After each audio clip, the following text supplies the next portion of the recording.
ओम गंगणपते नमः। आप सभी का आपके अपने चैनल पर बहुत बहुत स्वागत है। हम सभी पर माता रानी की कृपा सदा बनी रहे। आज इस वीडियो में हम माँ स्कंद माता की कथा सुनेंगे। चैत्र नवरात्रि के 5वें दिन माता स्कंद माता की पूजा की जाती है। देवी स्कंद माता भगवान स्कंद अर्थात कार्तिकेय की माता हैं। इसीलिए माता को देवी स्कंद माता के रूप में पूजा जाता है। आज नवरात्रि के 5वें दिन हम देवी स्कंद माता की कथा सुनेंगे। आप लोगों ने जैसे सभी कथाओं को श्रद्धा और भावना से सुना, उसी तरह इस कथा को भी पूर्ण श्रद्धा और भावना के साथ सुने। ओम देवी स्कंद माताए नमः। माँ दुर्गा के स्कंद माता अवतार की ऐसी मान्यता है कि माता सती द्वारा अपना देह त्यागने के बाद भगवान शिव ने खुद को सजा देने के लिए स्वयं को सांसारिक बंधनों से दूर कर लिया था और एक तपस्वी के रूप में पहाड़ों के बीच कड़ी सर्दी में तपस्या करने चले गए थे। इसी दौरान तारकासुर और सुरपद्मन नाम के 2 राक्षसों ने देवताओं पर आक्रमण कर दिया। उस वक्त देवताओं की सहायता करने के लिए कोई नहीं था। तारकासुर और सुरपद्मन नाम के दोनों राक्षसों को ब्रह्मा जी द्वारा यह वरदान प्राप्त था कि उन्हें मारने के लिए भगवान शिव जी की संतान को ही आना होगा।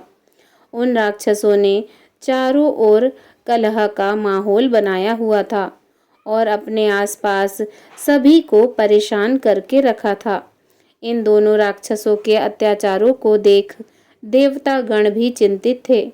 तब सभी देवतागण भगवान श्री हरि विष्णु जी के पास गए और उन्हें अपना दुख सुनाया, परंतु भगवान श्री हरि विष्णु जी ने कोई सहायता नहीं की। भगवान श्री हरि विष्णु जी से सहायता न मिलने पर देवताओं ने नारद जी के पास जाने की सोची। उन्होंने नारद जी से कहा कि यदि वह माता पार्वती से भगवान शिव जी को पति रूप में पाने के लिए तपस्या करने को कहेंगे, तब शायद भगवान शिव जी उनसे विवाह कर लें और उनके मिलन से महादेव की संतान जन्म ले, जो उन राक्षसों का वध कर सके।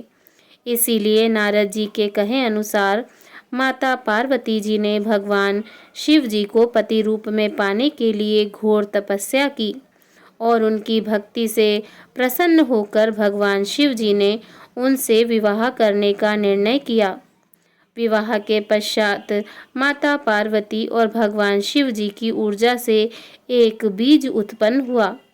बीज के अत्यधिक गर्म होने के कारण उसे अग्नि देव को सरवना नदी में सुरक्षित रखने के लिए सौंपा गया।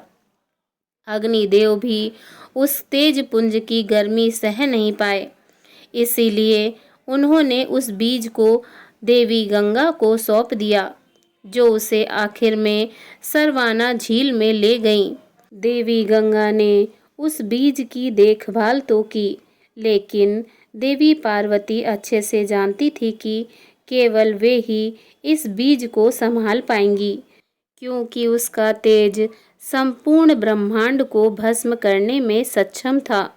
और तब देवी पार्वती ने जल का रूप धारण किया और उस बीज को संरक्षित किया और कुछ समय बाद कार्तिकेय जी का जन्म हुआ। देवी पार्वती का यह रूप, जिसमें वे अपने पुत्र कार्तिकेय का पालन पोषण करती हैं, इसे ही देवी स्कंद माता के नाम से जाना जाता है। जब कार्तिकेय का जन्म हुआ तो उनके 6 मुख थे।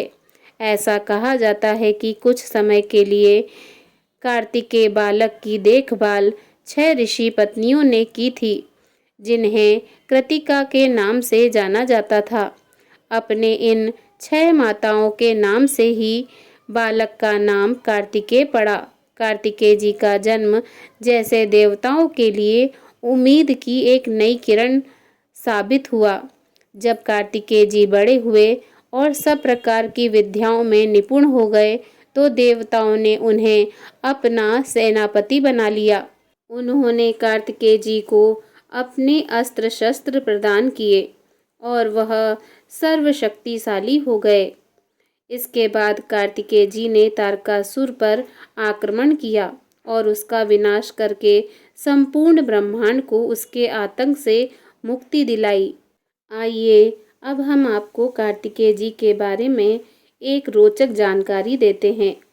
एक बार क्या हुआ कि जब वे ब्रह्मा जी से विद्या प्राप्त करने गए थे तो उन्होंने ब्रह्मा जी से ओम शब्द का अर्थ पूछा।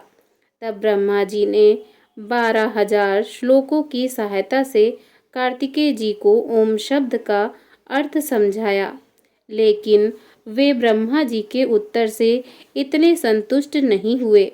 उसके बाद कार्तिकेय जी ने अपने पिता भगवान शिव जी से ओम शब्द का अर्थ पूछा, तो भगवान शिव जी ने 12 लाख श्लोकों की सहायता से अपने पुत्र को ओम का गहरा अर्थ समझाने का भरसक प्रयास किया।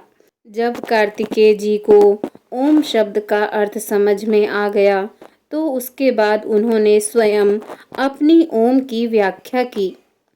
उन्होंने ओम की व्याख्या 12 करोड़ श्लोक में की थी। उनकी इस बुद्धिमत्ता और तेजस्विता के ऊपर प्रश्न उठाने का कोई प्रश्न ही नहीं उठता, क्योंकि वे स्वयं देवी पार्वती और भगवान शिव जी के पुत्र हैं। देवी स्कंद माता की 4 भुजाएं हैं, जिसमें से एक भुजा में वे कार्तिकेय जी को शिशु रूप में धारण करती हैं और 2 भुजाओं में वे कमल पुष्प धारण करती हैं। उनका चौथा हाथ वर मुद्रा में है।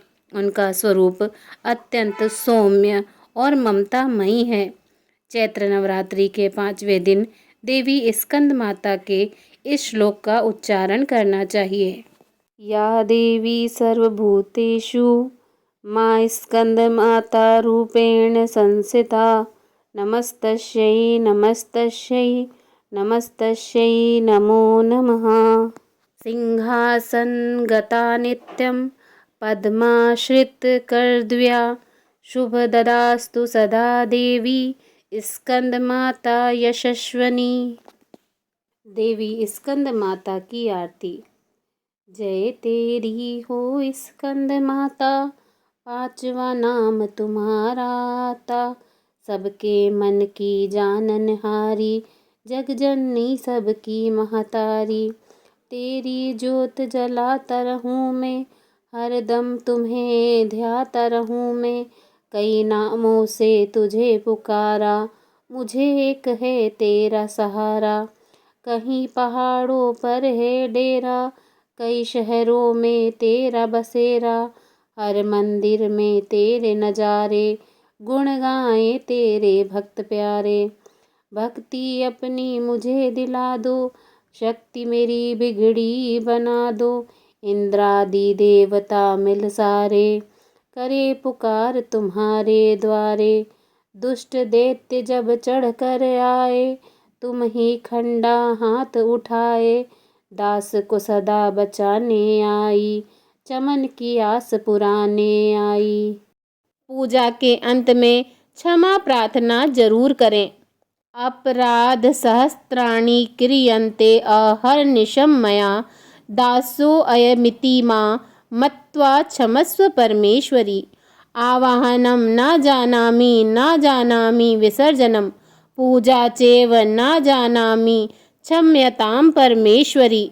मंत्रहीनं क्रियाहीनं भक्तिहीनं सुरेश्वरी, यत् पूजितं मया देवी परिपूर्ण तदस्तु मे। बोलिए स्कंद माता की जय। जगत जननी जगदम्बा की जय। जयकारा शेरा वाली दा बोल साचे दरबार की जय।